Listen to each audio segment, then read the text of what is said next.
Nakakabilib din talaga si Isko Moreno, no? Nung natalo siya sa pagkasenador noong 2016, binigyan siya ng Duterte administration ng trabaho. Pero nung tapos niya ng mapakinabangan at tapos niya ng mapagkakitaan yung administrasyon, ito na yung mga sinasabi niya. Mga pasangganong sagot, nabili na yan.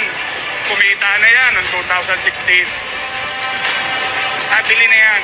Gusto yung sanggano, baba kayo sa gobyerno, o punta tayo sa... Pagkatapos kang bigyan ng magandang oportunidad, pagkatapos kang bigyan ng magandang posisyon sa gobyerno, pagkatapos mong matalo sa pagkasenador noong 2016, tapos biglang may sinabi lang si Duterte na hindi mo nagustuhan, bigla ka magsasalita ng ganyan. My gosh, like wala man lang gratitude, wala man lang pasasalamat dahil binigyan ka ng magandang posisyon, magandang trabaho sa gobyerno nung panahong natalo ka sa eleksyon. Tapos dumating pa yung pagkakataon na iniwan mo yung kapartner mo sa Maynila na si Mayor Lim para lang i-endorso si ERAP.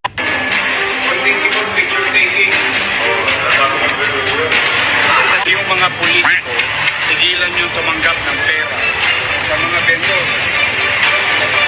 Iniwan mo yung dati mong kapartido na si Mayor Lim tapos kinampanya mo si ERAP. Pagkatapos ng mga ilang panahon, ayun na yung sasabihin mo. Sisiraan mo na sa ibang tao, sa media, sa publiko. Like, for the lack of better word, napakabalimbing. Napakabalimbing ni Isko Moreno. Tapos sinabi na rin niya na hindi siya tatakbo. Pero anong ginawa niya?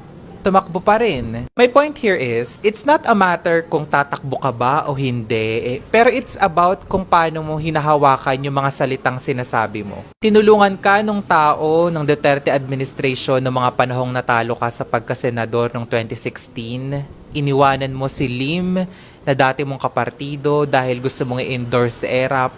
Tapos pagkatapos ng ilang mga panahon, ilang mga taon, bigla mong sasabihan ng ganun. Diba? Like, my gosh.